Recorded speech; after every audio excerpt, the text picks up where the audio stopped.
June 22nd, 1941. 3,150,000 German soldiers crossed the Soviet border simultaneously in the largest military attack in the history of humanity up to that point. 3 army groups advancing in parallel across a 3,000-kilometer front stretching from the Baltic Sea to the Black Sea. 3,000 tanks, 2,700 aircraft, 47,000 artillery pieces, 17 Panzer divisions, 145 conventional infantry divisions. A mass of men and materiel without precedent in any prior conflict.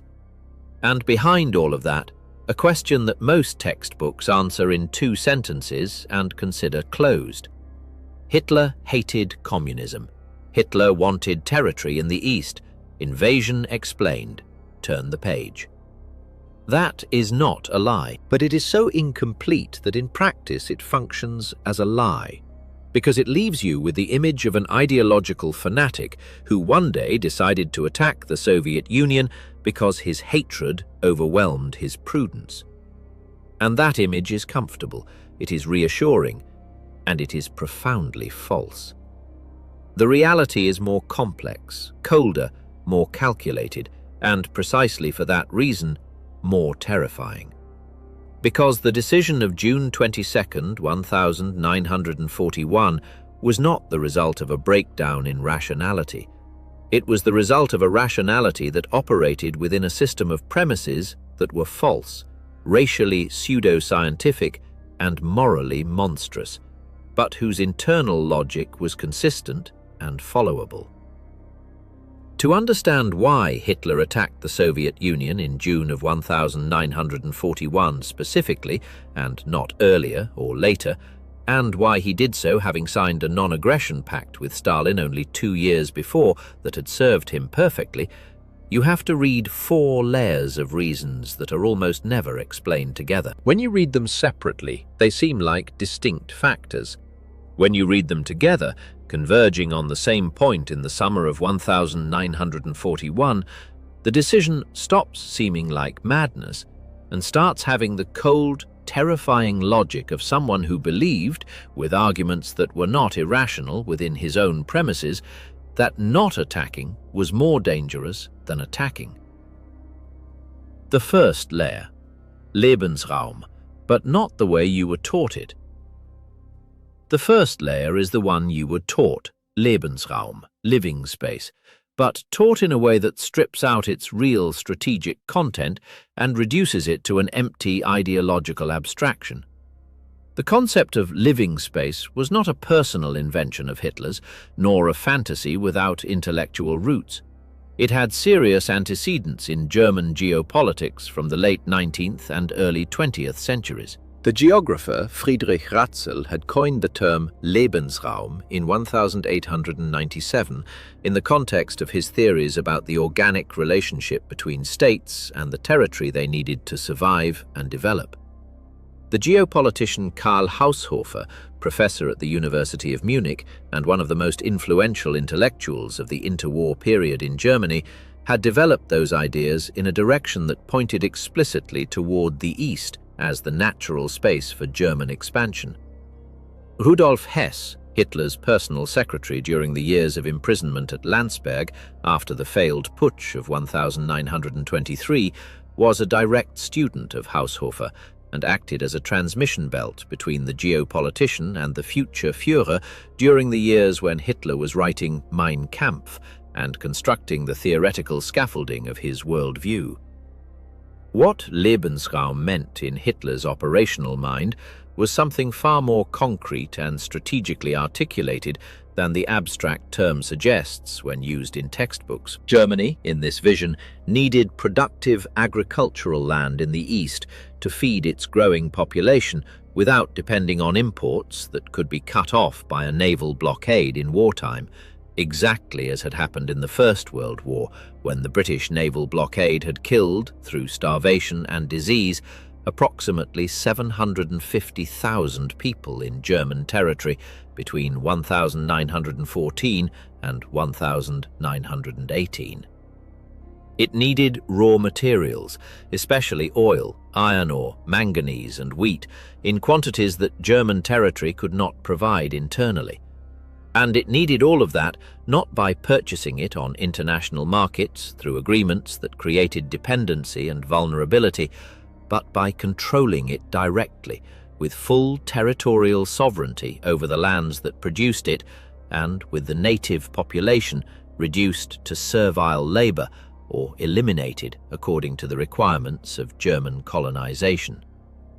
The lands that produced all of that were in the Soviet Union. The plains of Ukraine, historically called the breadbasket of Europe, produced more wheat per hectare than any other region on the continent.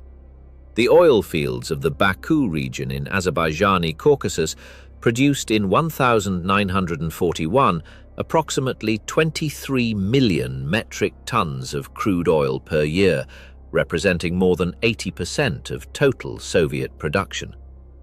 The iron ore of Kryvyi Rog in Ukraine was of the highest quality available on the European continent in terms of mineral concentration per extracted ton. The coal of the Ukrainian Donbass would fuel the steel industry that expansionist Germany would need for generations. But here is the nuance that standard teaching systematically omits. Hitler did not want those lands as a conventional expansionist seeking to grow territorially larger out of ambition or national prestige. He wanted them because without them, in his long-term strategic analysis, Germany could not win the global war it was already fighting, nor the one it would inevitably fight. Lebensraum was not a final objective in itself. It was the material prerequisite for the real objective, which was long-term German world hegemony against the Anglo-Saxon powers. The logical sequence was this. First, you conquer and colonize the Eurasian continent, thereby obtaining a base of material resources comparable to that of the United States. Then, from that autarkic and inexhaustible base, you face on genuinely equal terms the maritime powers, Britain and the United States, who can now no longer defeat you through naval blockade because you no longer need their markets or their trade routes. Without the resources of the East, Germany was a medium-sized European power with a powerful but structurally import-dependent industry, vulnerable to blockade. With the resources of the East controlled directly, Germany was a continental power with full autarky, comparable in material base to the United States and superior to any European power. That was the underlying logic, and within its own premises, it was not irrational. The second layer, the oil problem, the one your history class never mentioned. The second layer is the one that is almost never mentioned in any history class, and yet is indispensable for understanding the specific timing of the invasion. The oil problem. In 1941, Germany has an energy problem that is existential in the most technical and precise sense of the word.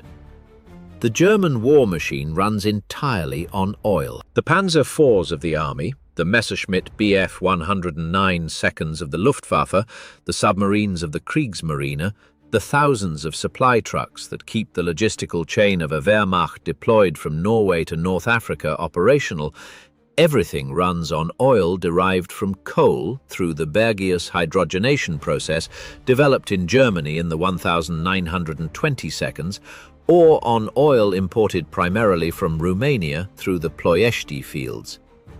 German synthetic production through the hydrogenation and Fischer-Tropsch processes reached in 1941 approximately 4 million metric tons per year under conditions of maximum industrial effort.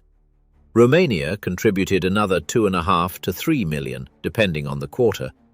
Total available for the entire German war machine between 6 and 7 million metric tons per year.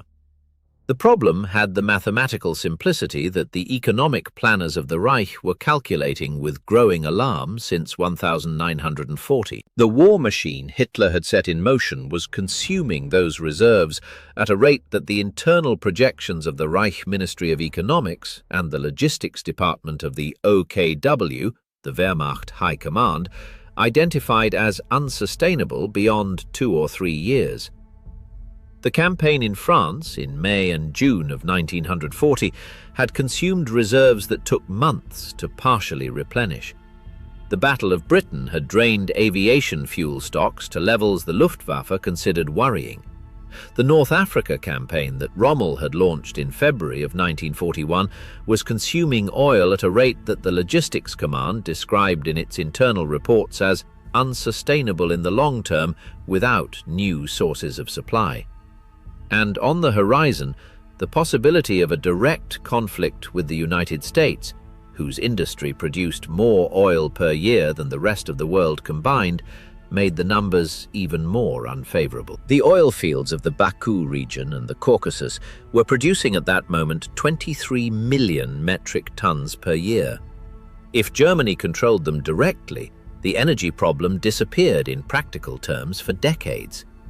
If it did not, the Reich's projections indicated that German oil reserves would collapse at some point between 1942 and 1943, making it impossible to continue military operations at a scale sufficient to sustain the conflict. The economic historian Adam Tooze, in his work The Wages of Destruction, published in 2006 and considered by academic consensus as the most rigorous reconstruction of the Nazi economy to date, documented with a precision that earlier debates had not achieved how the Reich's energy projections directly and decisively influenced the planning and timing of Operation Barbarossa. The objective of the Caucasus oil fields was not a secondary or complementary objective of the invasion. It was a first-order strategic objective that appeared in operational directives with the same priority as the destruction of the Red Army and the capture of Moscow, and in some versions of the plan with greater urgency than the Soviet capital. Army Group South had explicit instructions that placed the advance toward the Caucasus and the oil fields as the maximum strategic priority objective. Think about what this really means. One of the central reasons why Germany invaded the Soviet Union in June of 1941 was not ideological, but energetic. Hitler attacked in part because he needed Soviet oil to continue fighting the war he was already fighting on other fronts. It was a spiral of dependency that could only be broken by conquest. The war required oil. The oil Germany needed to win the war was in the Soviet Union. To obtain it, more war had to be waged, and it had to be waged before the clock ran out. The third layer. The war of extermination. The third layer is the most ideologically charged, and the one that connects the decision to invade with the greatest crime of the 20th century. The specific relationship between Hitler's anti-communism, his structural anti-Semitism, and the decision to make the war in the East something qualitatively different from any conflict Germany had fought before. For Hitler, communism and Judaism were not separate phenomena that happened to coincide geographically in the Soviet Union. They were, in his belief system, the same phenomenon under two names. The theory of Judeo-Bolshevism, which Hitler had articulated in detail in Mein Kampf of 1924 and developed in texts, speeches, and private conversations over the following decade, held that communism was an instrument deliberately created by the Jewish race to destroy European nations from within, atomizing their organic social structures, dissolving the bonds of blood and soil that gave them cohesion and national character, and subjecting Aryan peoples to the political and economic domination of an international Jewish elite operating simultaneously as a capitalist plutocracy in the West and as a Bolshevik revolutionary vanguard in the East. The Soviet Union, in this vision, was not simply a state governed by the Communist Party.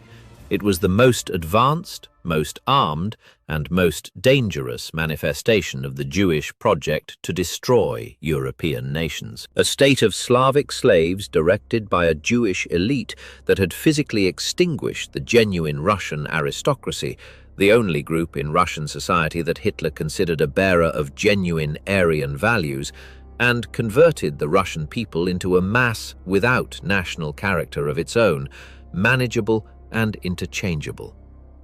This vision was not a decorative element of Hitler's public discourse. It had direct operational consequences that distinguish the German war in the East from any conventional war waged by any European state in the 20th century. If the Soviet Union was a racially inferior state directed by a criminal conspiracy of racial basis, then the norms of conventional warfare, the Geneva Conventions on the treatment of prisoners of war, the distinction between combatants and civilians, the protection of populations in occupied territories, simply did not apply. Not because Hitler consciously ignored them as a practical obstacle, but because within his system of thought they had no foundation. The rights recognized by international law existed between states that mutually recognized each other as legitimate entities. The Soviet Union was not a legitimate entity. It was a tumor to be excised. The most immediate consequence of this vision was the Commissar Order, the Kommissarbefehl, signed by Hitler on June 6, 1941, exactly 16 days before the start of the invasion. The order established that the political commissars of the Red Army, the Communist Party officers embedded in Soviet military units as parallel political supervisors alongside military command, were to be executed immediately upon capture, without any process of any kind, without any possibility of being treated as prisoners of war. They were not soldiers. They were instruments of a criminal organization. Executing them was not a war crime. It was an operational necessity. The Commissar Order was not a tactical directive about how to treat a specific category of combatant. It was the formal institutional declaration that the war in the East would be a Vernichtungskrieg, a war of extermination, a type of conflict that international law and the Wehrmacht's own military manuals recognized as qualitatively distinct from conventional war between states. The Wehrmacht generals who received the order in the week before the start of Barbarossa read it clearly. Several protested privately. Some raised formal written objections. Almost none refused to implement it. And the machinery was set in motion under that directive. The 3,300,000 Soviet prisoners of war who died in German camps from starvation, disease, cold, and direct executions during the first year of the war were not an involuntary consequence of logistical problems, although the logistical problems were real and severe. They were the result of a deliberate and articulated policy that derived directly from the Hitlerian vision of what Soviet soldiers were and what they deserved. General Eduard Wagner, Quartermaster General of the German Army, wrote in an August 1941 directive that Soviet prisoners who could not work had no right to food. That was a policy statement, not a description of a logistical problem. Why June 1941 specifically, the closing window? The fourth layer is the most tactical and the one that directly answers the question of why June of 1941 specifically. Why that year, that month, and not before or after? And this layer is the one that most clearly dismantles the image of the irrational fanatic and replaces it with something that is, as has been said, considerably more terrifying. In the summer of 1940, Germany had defeated France in 6 weeks in the fastest and most complete campaign in modern military history up to that point. The British Expeditionary Force had escaped at Dunkirk, leaving behind virtually all of its heavy equipment. The Netherlands, Belgium, Denmark, and Norway were under German control. Italy had entered the war on the German side. Franco's Spain was benevolently neutral. The European continent, with the exception of a few small neutral states and the Soviet Union, was under direct or indirect German hegemony. Hitler expected Britain to sue for peace in the weeks following the fall of France. He had prepared the conditions of an agreement he considered generous for the defeated party. Britain would retain its empire and its fleet, recognizing German hegemony on the European continent.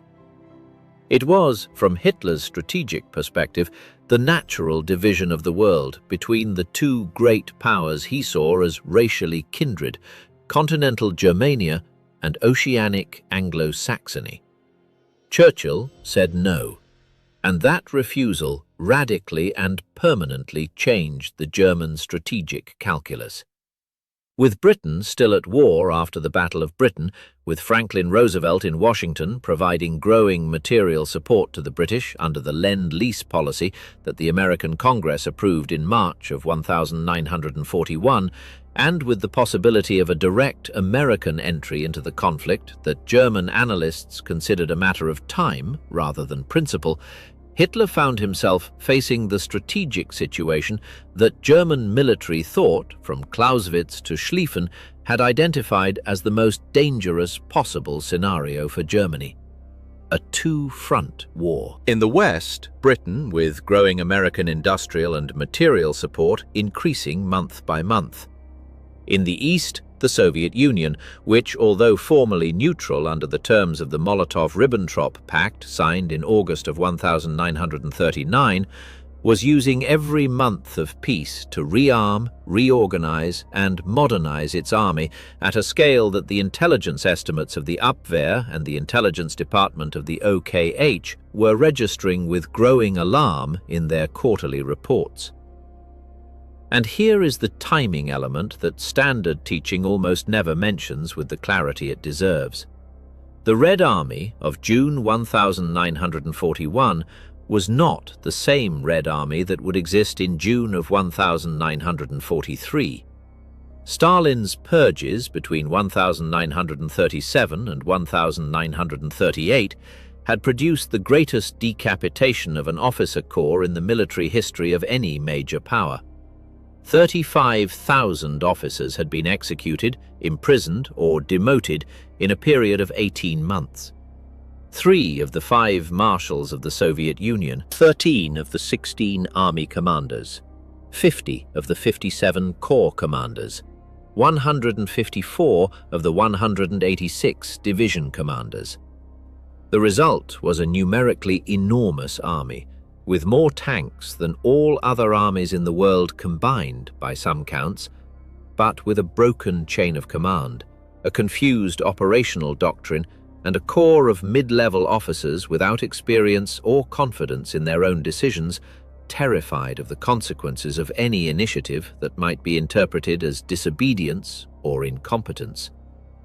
The Wehrmacht's intelligence estimates, produced by the Fremde Heere Ost Department, Foreign Armies East, under the direction of Colonel Eberhard Kinzel in that period, calculated that the Red Army would need between 3 and 5 years to recover from the purges and reach a level of operational effectiveness comparable to what it would have had without them. In June of 1941, that window was about to close, or only a few years from doing so. By 1943, the Red Army would have completed the reconstitution of its officer corps with a new generation trained under the new military academy system that Stalin had set in motion after the purges. The new T-34 tanks, whose superiority in several technical parameters over the Panzer III and Panzer IV, especially in sloped armor and armament, was known to German intelligence before the start of Barbarossa, would be available in numbers representing full industrial-scale production.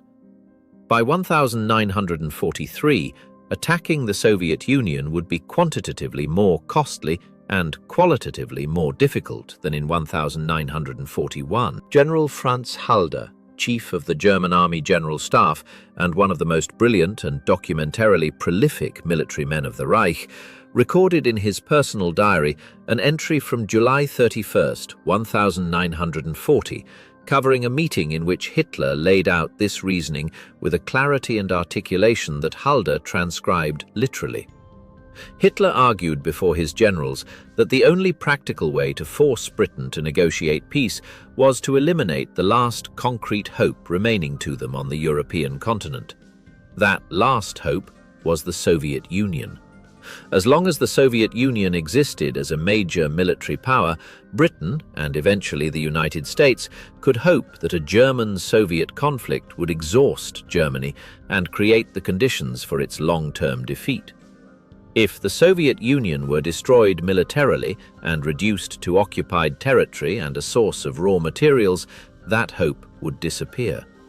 Britain would be left completely alone, facing a Germany with energy and food autarky. Under those conditions, the pressure to negotiate would be irresistible.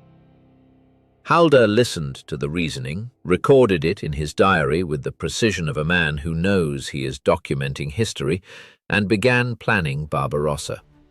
His personal objections about the viability of the plan, which were real and substantial, he kept private. In public, like the entirety of the German General Staff, he obeyed. There is a fifth dimension that more recent historians have incorporated into the analysis and that completes the picture in a way that none of the four previous layers can provide alone. The connection between the invasion of the Soviet Union and the decision to exterminate the Jews of Europe. Not as an accidental consequence or as an independent parallel process, as elements of the same project that could only be executed simultaneously. The historiographical debate about the relationship between the invasion and the Holocaust occupied specialists for decades. The intentionalists, represented by authors like Lucy Davidovits and Richard Breitman, argued that Hitler had planned the systematic extermination of European Jews from the beginning, that it was the core of his project since Mein Kampf, and that the invasion was the opportunity to execute it at scale. The functionalists, represented by Hans Mommsen and Martin Brossat, among others, argued that the extermination was not the result of a prior and detailed plan, but of a progressive radicalization of anti-Jewish policy that escalated from the legal discrimination of the 1935 Nuremberg laws through expulsion and concentration to mass murder as a solution to the practical problems each previous phase generated. The consensus of the best historians of the period today, represented by works like those of Christopher Browning, Peter Longerich, Saul Friedlander, and Raoul Hilberg on different aspects of the same problem, establishes clearly something that both camps of the earlier debate had left partially in the shadows. The invasion of the Soviet Union was not the geographical context in which the Holocaust happened to occur. It was the operational mechanism that made it possible at the scale at which it occurred. Without the invasion, without the millions of Soviet Jews that the German advance placed under direct SS control in the first months of Barbarossa, the extermination would have had a radically different scale. The 6 million victims of the Holocaust include approximately 2 million Soviet Jews murdered in the invaded territory between June of 1941 and the Allied advance of 1944, for the most part before the great extermination camps in occupied Poland, Auschwitz-Birkenau, Treblinka, Sobibor, Belzec, Chelmno, Majdanek, reached their full industrial operational capacity. The Einsatzgruppen, the SS mobile killing units assigned to extermination in occupied Soviet territory, were not an improvisation. They had been planned, staffed, and equipped before the start of Barbarossa. Brigadeführer Walter Schellenberg and Obergruppenführer Reinhard Heydrich had negotiated with the OKH the cooperation agreements between the Einsatzgruppen and regular Wehrmacht units weeks before June 22nd. The 4 Einsatzgruppen, A, B, C, and D, with a combined total of approximately 3,000 men, would follow the 3 army groups in their advance and would have operational freedom to act against the Jewish population and against political commissars in the rear of the front. The massacre of Babi Yar, the ravine on the outskirts of Kiev where Einsatzgruppe C executed 33,771 Jews of Kiev in 2 days, September 29th and 30th, 1941, was the most documented episode of the first months of what historians call the Holocaust by bullets, the mass murder by shooting into pits that preceded and accompanied the industrial extermination in the camps of Poland.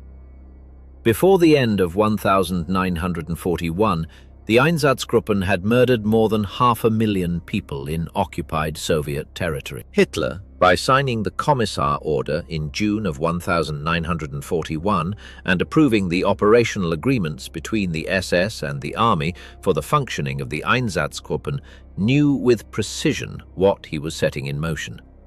The documents of the period, the minutes of meetings at the Führer's headquarters, the operational directives of the SS, the records of the Ministry for the Occupied Eastern Territories under Alfred Rosenberg, construct a picture in which the racial and exterminatory dimension of the invasion was not an ideological addendum superimposed on a conventional military operation. It was an integral part of the operation's objectives from the first planning directive. The convergence. Gathering all 5 layers, the picture that emerges is radically different from that of standard teaching and more disturbing precisely because it is more coherent. Hitler did not attack the Soviet Union because one day he lost control of his anti-communist fanaticism and made an irrational decision that his own generals warned him would be catastrophic. He attacked because, within the system of premises from which he operated, the convergence of 5 simultaneous factors in the summer of 1941 pointed in the same direction with a clarity that within that system was difficult to ignore. He needed the resources of the East to sustain German military capacity beyond 1943. The oil of the Caucasus was the difference between a Germany with energy autarky and a Germany that would run out of fuel for its tanks and aircraft within 2 years. The wheat of Ukraine was the difference between a Germany with food independence and a Germany subjected to the pressure of a naval blockade that in the First World War had killed more than 750,000 people. The moment was militarily optimal because Stalin's purges had left the Red Army at its worst moment of operational effectiveness in decades, and the window would close within 2 or 3 years as Soviet reconstitution progressed. The elimination of the Soviet Union as a major power would solve the problem of Britain by destroying the last continental hope that was keeping Churchill in the war. And the war in the East offered the operational opportunity to execute the racial exterminatory project against Soviet Jews at a scale that no other context would have made possible. Each of these factors, taken individually, has an internal logic that is possible to follow, even as its premises are morally monstrous. The sum of all of them produced, in the mind of Hitler and a significant part of his general staff in June of 1941, not the image of a fanatical adventure, but of a strategic necessity with a limited time window. Now or never, or at least now, or at an enormously greater cost in 2 or 3 years. What standard teaching simplifies as the anti-communist fanaticism of an out-of-control dictator was in reality the calculated convergence of a long-term geopolitical analysis, a medium-term energy urgency diagnosis, an assessment of a decreasing military window of opportunity, a calculation about the war with Britain, and an ideological project of racial extermination that could only be executed at scale with the mass of Soviet Jewish population under German control. All converging on the same point, in the same month, in the same year. 3,150,000 soldiers crossed the border on June 22, 1941. 4 years later, 27 million Soviet citizens were dead. The oil fields of Baku never fell into German hands. The wheat of Ukraine fed for 2 years of occupation a Wehrmacht that could not win the war regardless. The Red Army that Hitler had calculated to destroy in 8 weeks ended up taking Berlin in May of 1945. All the reasons were real. All the calculations failed. And the gap between the rationality of the premises and the catastrophe of the outcome is perhaps the most uncomfortable lesson that the history of the 20th century still has to teach.